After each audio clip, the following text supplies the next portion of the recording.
श्रोता बंधु आपण शुणुछंती रेडियो नमस्कार। एबे आसंतु सुनिबा महिला मानक पई विज्ञान भित्तिक कार्यक्रम जानिले जिनिबा।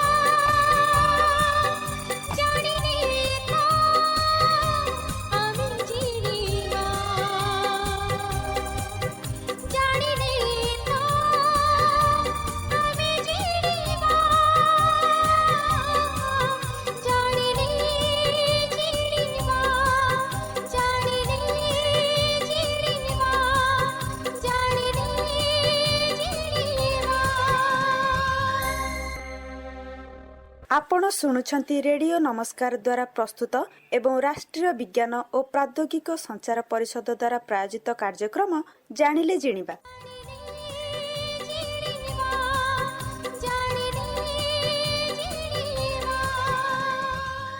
आमे विभिन्न प्रकार खाद्य खाई थाउ किंतु ताहा आम शरीर पाई केते उपयोगी से कथा आमको जणा न थाए। सुषम खाद्य कहले आम मनरे स्वतः प्रश्न उठे, खाद्य तो खाद्य पुणी सुषम खाद्य कौन? श्रोता बंधु, आमे पूर्वरु बहु बार आलोचना करिछे खाद्य विषय रे, किंतु एथरर आलोचनार विषय हेउछि सुषम खाद्य कौन।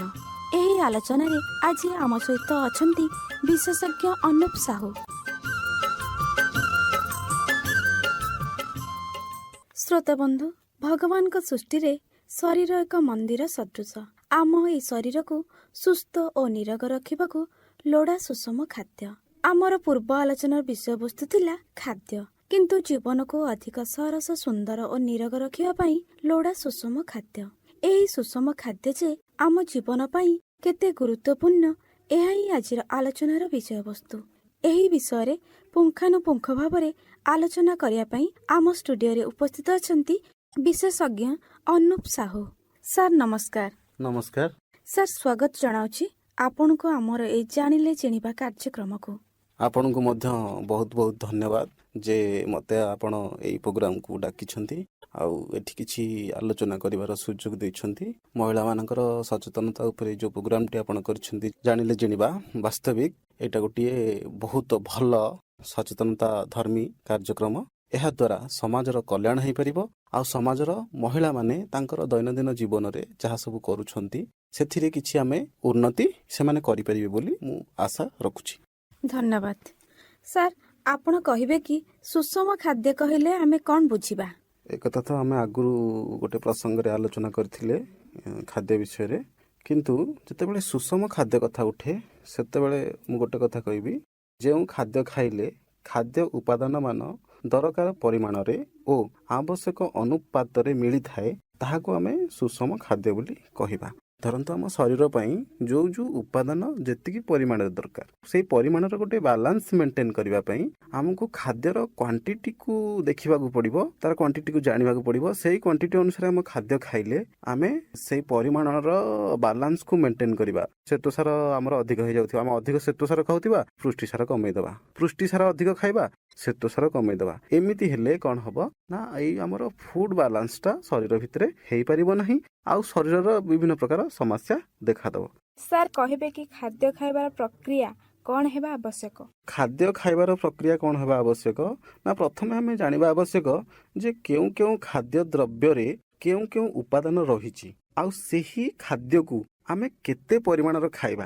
गोटे खाद्य रे जदि केते उपादान रहिछि सेटा जदि आमे जानि देले, खाली जानि देले तो हबनी, सेही खाद्य को आमे केते परिमाण रे खाइबा सेटा भी जानिबा निहाती आवश्यक। आ गोटे हला प्रतिदिन से सब खाद्य द्रव्य आमे केते थर खाइबा आ केते परिमाणर खाइबा सेटा निहाती जानिबा आवश्यक।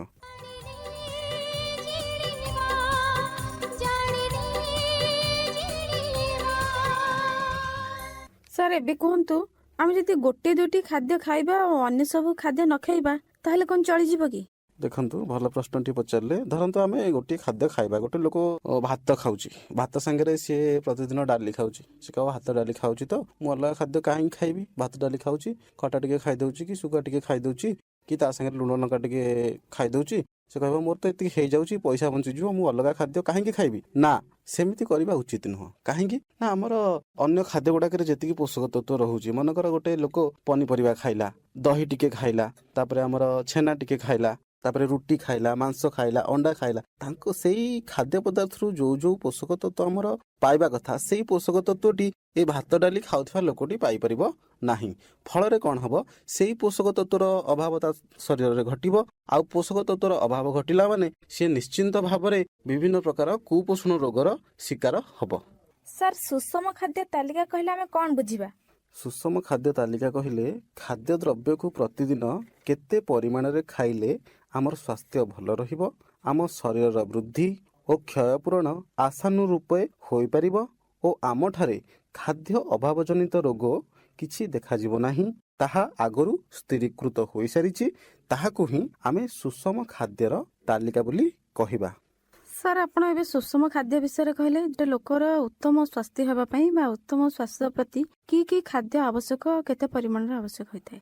ୟାର ପୂର୍ବରେ ଯେଉଁ ଆଲୋଚନା ହେଇଥିଲା, ଆପଣ ବି ମୋ ସାଙ୍ଗରେ ଥିଲେ ଜ୍ୟୋତ୍ସ୍ନା ମ୍ୟାଡାମ। ସ୍ୱାସ୍ଥ୍ୟ ପ୍ରତି ଆମେ ପ୍ରତିଦିନ ଭାତ କି ରୁଟି ଭଳି ଶସ୍ୟ ଜାତୀୟ ଖାଦ୍ୟ, କୌଣସି ନା କୌଣସି ଡାଲି ଓ ଆଳୁ, ସାରୁ ଆଦି ମୂଳ ଜାତୀୟ ଖାଦ୍ୟ ଆହୁରି ବି ଅଛି ଆମର, ଯାହାକୁ ଆମେ ମାଟି ଆଳୁ ବା ଖମ୍ବ ଆଳୁ ବୋଲି କହୁଛେ, ଆଉ କନ୍ଦମୂଳ, ମୂଳା, ଏଇସବୁ ମୂଳ ଜାତୀୟ ଖାଦ୍ୟକୁ ଆମେ ଦୈନନ୍ଦିନ ଜୀବନରେ ଖାଇବା ଉଚିତ। ଆଉ ଗୋଟେ ରହିଲା ଶାଗ, ବିଭିନ୍ନ ପନିପରିବା, ଫଳ, ମାଛ, ମାଂସ, ଅଣ୍ଡା, କ୍ଷୀର ଜାତୀୟ ଦ୍ରବ୍ୟ, ମାନେ କ୍ଷୀରରୁ ଯେତେ ସବୁ ଜିନିଷ ହେଇପାରୁଛି ସେସବୁକୁ ଆମେ ଦୈନନ୍ଦିନ ଜୀବନରେ ବା ନିଜର ଖାଦ୍ୟରେ ବ୍ୟବହାର କରିପାରିବା, ତାହା ପୁଣି ଅନୁମୋଦିତ ପରିମାଣରେ। ଧର ଜଣେ ମହିଳା କହୁଥିବେ ଯେ ମୁଁ ପ୍ରତିଦିନ ଭାତ ସାଙ୍ଗରେ ନା ଛେନା ଖାଇବି, ତାହେଲେ ମୋ ଦେହ ଭଲ ରହିବ ନା। ତାହେଲେ ଯଦି ଛେନା ଖାଇବ ପ୍ରତିଦିନ, ଅଲଗା ଖାଦ୍ୟର ପୋଷକ ତତ୍ତ୍ୱ କିଏ ଦେବ? ସେମିତି ତ ହେଇପାରିବନି। ସବୁର ପରିମାଣକୁ ପ୍ରଥମେ ମେଣ୍ଟେନ୍ କରିବାକୁ ପଡ଼ିବ। ସାର୍, ଏଠି ଯୋଉ କହିଲେ କି ଆମିଷ ଖାଉଥିବା ଲୋକ, ଆମିଷ ନ ଖାଉଥିବା ଲୋକମାନଙ୍କୁ ସୁଷମ ଖାଦ୍ୟ ପ୍ରତି କେମିତି ସଚେତନ କରାଯିବ, ତା ବିଷୟରେ ଟିକେ କୁହନ୍ତୁ। ଦେଖନ୍ତୁ, ଆପଣ ଗୋଟିଏ ଭଲ ପ୍ରଶ୍ନଟିଏ ପଚାରିଛନ୍ତି ସାଗରିକା ମ୍ୟାଡ଼ାମ। ଜଣେ ଲୋକ ଆମିଷ ଖାଉଛି, ତାକୁ ଆମେ କହୁଛେ ଆମିଷାଶୀ। ଯିଏ ଆମିଷ ଖାଉନି ତାକୁ ଆମେ କହୁଛେ ନିରାମିଷାଶୀ। ତେବେ ଆମିଷ ନ ଖାଉଥିବା ଲୋକ ପାଇଁ ଆମିଷ ଖାଦ୍ୟରେ ଯାହା ଯାହା ପୋଷକ ତତ୍ତ୍ୱ ଅଛି ତାର ଅଭାବ ତ ନିଶ୍ଚିନ୍ତ ଘଟିବ। ତା ପ୍ରତିବଦଳରେ ସେ କ'ଣ କରିପାରିବ? ନିରାମିଷ ଲୋକ ଯୋଉ ଯୋଉ ଖାଦ୍ୟ ଖାଉଛି, ଆମିଷ ଖାଉଥିବା ଲୋକ ବି ସେଇ ଖାଦ୍ୟ ଖାଉଛି, କିନ୍ତୁ ସେଇ ଖାଦ୍ୟରେ ତାକୁ ଟିକେ ବାଲାନ୍ସ ମେଣ୍ଟେନ୍ କରିବାକୁ ପଡ଼ିବ। ବାଲାନ୍ସଟା କ'ଣ? ନିରାମିଷାଶୀ ପାଇଁ ଉଦ୍ଦିଷ୍ଟ ସୁଷମ ଖାଦ୍ୟର ପରିମାଣ ଦୈନିକ ହେଉଛି 20ରୁ 30 ଗ୍ରାମ। ଆମିଷାଶୀ ବ୍ୟକ୍ତି ପାଇଁ ଦୈନିକ ସୁଷମ ଖାଦ୍ୟର ପରିମାଣ 20ରୁ 30 ଗ୍ରାମ। ଯଦି ଗୋଟେ ବ୍ୟକ୍ତି ଆମିଷ ସବୁବେଳେ ଖାଉଛି, ତେବେ ଦୈନିକ ତାକୁ ଡାଲିର ପରିମାଣକୁ ତାର ଦୈନନ୍ଦିନ ଜୀବନରେ କମେଇ ଦେବାକୁ ପଡ଼ିବ। ତା ବଦଳରେ ସେ ଦିନକୁ ଗୋଟେ ଅଣ୍ଡା ଖାଇପାରିବ, କିମ୍ବା 30 ଗ୍ରାମ ପରିମାଣର ମାଂସକୁ ବା ମାଛକୁ ମଧ୍ୟ ଖାଇପାରିବ। ତା ସାଙ୍ଗକୁ 5 ଗ୍ରାମ ତେଲ ଓ ଘିଅ ଖାଇବା ଦରକାର। ସାର୍, ଏବେ କୁହନ୍ତୁ ଯେ ଆଦମ ଡାଲି ଖାଇବାକୁ ଚାହୁଁନଥିବା ଲୋକ, ତା ବଦଳରେ ସେ ଆଉ କ'ଣ ସବୁ ଖାଇପାରିବ? ଆଦମ ଡାଲି ଖାଇବାକୁ ଚାହୁଁନଥିବା ଲୋକ ଡାଲି ବଦଳରେ ଦୈନିକ 2ଟା ଅଣ୍ଡା ଖାଇପାରିବ। କାହିଁକିନା ଯେତେ ସବୁ ପ୍ରୋଟିନ୍ ପାଇପାରୁଛୁ ଆମେ ଡାଲିରୁ, ତାଠୁ ଅଧିକ ଆମେ ପ୍ରୋଟିନ୍ ପାଇପାରିବା।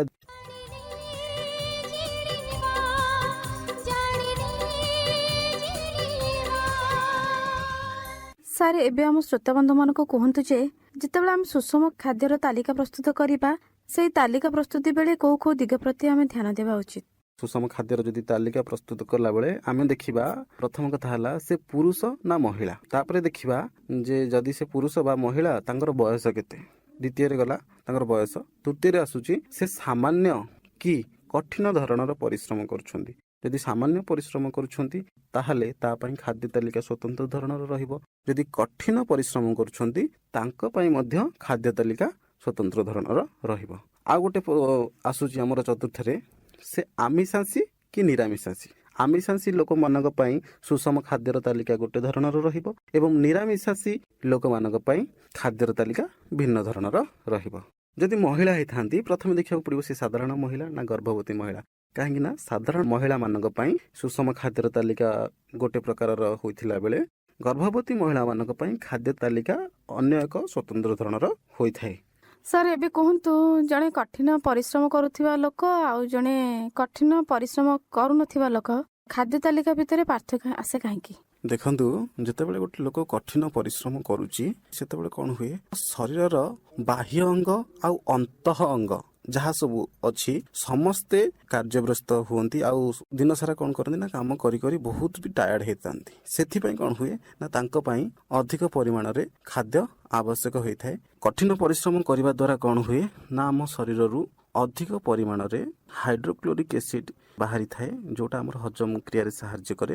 ସେଥିପାଇଁ ଅଧିକ ପରିମାଣରେ ଯଦି ହାଇଡ୍ରୋକ୍ଲୋରିକ୍ ଏସିଡ୍ ଫର୍ମେସନ୍ ହେଉଛି ସେଥିପାଇଁ ଖାଦ୍ୟ ହଜମ ହେବା ପାଇଁ ଦରକାର। ଖାଦ୍ୟ ହଜମ ହେବ କେମିତି? ଆମେ ଖାଦ୍ୟ ଖାଇଲେ ତ ପୁଣି ହଜମ ହେବ। ତ ସେଥିପାଇଁ କଠିନ ପରିଶ୍ରମ କରୁଥିବା ଲୋକ ଅଧିକ ଖାଇବା ଆବଶ୍ୟକ, ନହେଲେ କ'ଣ ହେବ ନା ସେ ଦୁର୍ବଳ ହେଇଯିବ ବା ରୋଗଗ୍ରସ୍ତ ହେଇଯିବ। କିନ୍ତୁ କଠିନ ପରିଶ୍ରମ କରୁନଥିବା ଲୋକର ଏହି ଏସିଡ୍ର ଫର୍ମେସନ୍ କମ୍ ଥିବାରୁ ତାକୁ ଭୋକ ଲାଗିବନି ବା ସେ ଅଧିକ ଖାଇପାରିବନି, ଆଉ ଅଧିକ ଯଦି ବି ଖାଏ ସେଇଟା ତା ପାଇଁ କ୍ଷତିକାରକ। ସାର୍ ଆପଣ ଯୋଉ କହିଲେ ଯେ ଜଣେ ସାଧାରଣ ମହିଳା ଆଉ ଜଣେ ଗର୍ଭବତୀ ମହିଳା ପାଇଁ ସୁଷମ ଖାଦ୍ୟ ତାଲିକା ଭିନ୍ନ ଭିନ୍ନ ଧରଣର, ଏହା କାହିଁକି? ଦେଖନ୍ତୁ ସାଧାରଣ ମହିଳା ଆଉ ଗର୍ଭବତୀ ମହିଳା ପାଇଁ ସୁଷମ ଖାଦ୍ୟର ତାଲିକା ଭିନ୍ନ ଭିନ୍ନ ହେଇଥାଏ। କାହିଁକି ନା ଗର୍ଭବତୀ ମହିଳାଟି ତାର ଗର୍ଭରେ ଶିଶୁଟିଏ ଧାରଣ କରିଥାଏ ଆଉ ଏ ଶିଶୁଟି ପାଇଁ ମଧ୍ୟ କିଛି ପୋଷକ ତତ୍ଵ ଆବଶ୍ୟକ, ଅଧିକ ପୋଷକ ତତ୍ଵ ତା ଶରୀର ପାଇଁ। ସେଇ ପୋଷକ ତତ୍ଵ ଆସେ କୋଉଠୁ ନା ତା ମା ଠାରୁ ଆସିଥାଏ। ସେଥିପାଇଁ ଗୋଟେ ଗର୍ଭବତୀ ମହିଳାକୁ ଅଧିକ ପରିମାଣରେ ସୁଷମ ଖାଦ୍ୟ ଆବଶ୍ୟକ। କାହିଁକି ନା ସେ ଯଦି ଅଧିକ ପରିମାଣରେ ସୁଷମ ଖାଦ୍ୟକୁ ଗ୍ରହଣ କରିବ ତେବେ ସେହି ଖାଦ୍ୟରୁ ଯେତେ ସବୁ ପୋଷକ ତତ୍ଵ ଅଛି ସେଇ ପୋଷକ ତତ୍ଵକୁ ଗ୍ରହଣ କରି ତା ଶିଶୁଟି ମଧ୍ୟ ବଢିବ ଏବଂ ତାର କ୍ରମ ବିକାଶ ଘଟିବ। ସାର୍ ଆମ ଦେଶରେ ଥିବା ମହିଳା ମାନଙ୍କ ପାଇଁ କିଛି ନୀତି ନିୟମକୁ ନେଇ ବା ପରିମାଣକୁ ନେଇ କିଛି ଖାଦ୍ୟ ତାଲିକା ଆଗରୁ ପ୍ରସ୍ତୁତ ହୋଇଛି କି?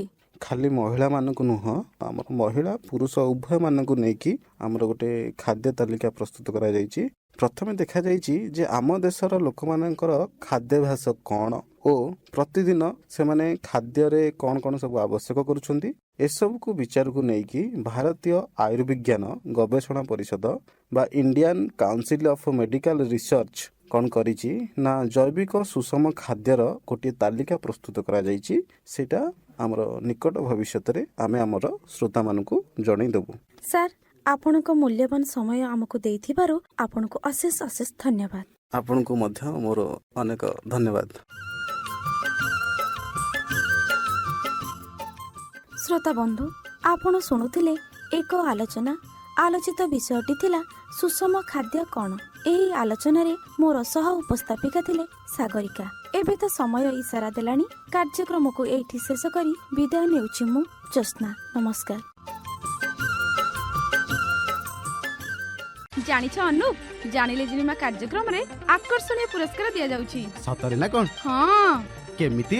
ଯେଉଁମାନେ ଏହି କାର୍ଯ୍ୟକ୍ରମ ପ୍ରତିଦିନ ଶୁଣୁଛନ୍ତି ସେମାନେ କିଛି ପ୍ରଶ୍ନର ଉତ୍ତର ଦେବେ ଆଉ ପୁରସ୍କାର ଜିତିବେ। ଏ ଜ୍ୟୋତ୍ସ୍ନା, ମତେ ଟିକେ ଖୋଲିକି କୁହ ନା। ମହିଳାମାନଙ୍କ ସ୍ୱାସ୍ଥ୍ୟ ଉପରେ ଆଧାରିତ ଜାଣିଲେ ଜିଣିବା କାର୍ଯ୍ୟକ୍ରମରେ 100ଟି ପ୍ରଶ୍ନ ପଚରାଯିବ। ଏହି ପ୍ରତିଯୋଗିତା ଗୋଟିଏ ଗୋଟିଏ ଗାଁର 10 ଜଣ ପ୍ରତିଯୋଗୀଙ୍କୁ ନେଇ କରାଯିବ। ଆଉ ଯିଏ ଅଧିକ ନମ୍ବର ରଖିବ ସିଏ ଜିତିବ ଗୋଟିଏ ଆକର୍ଷଣୀୟ ପୁରସ୍କାର। ତାହେଲେ ଭଲ ହେଲା, ମୁଁ ବି ଭାଗ ନେଇଥିଲି। ଆରେ ନା ନା, ଏହି ପ୍ରତିଯୋଗିତା କେବଳ ମହିଳାମାନଙ୍କ ପାଇଁ। ହଁ ଶ୍ରୋତା ଭଉଣୀ, ଶୁଣନ୍ତୁ, ଜାଣିଲେ ଜିଣିବାର ପ୍ରତିଟି ଅଧ୍ୟାୟ ଆଉ ଜିତନ୍ତୁ ଏମିତି ଅନେକ ପୁରସ୍କାର। ତେବେ ଜାଣନ୍ତୁ ଆଉ ଜିତନ୍ତୁ।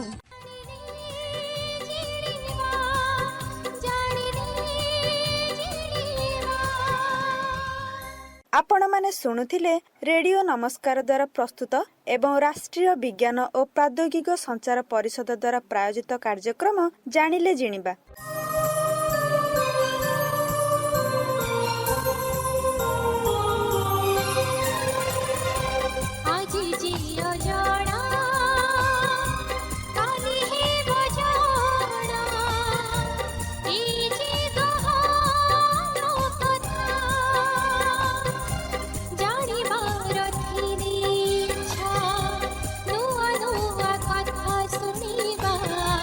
ସବୁ ଶୁଣି ଚାଲ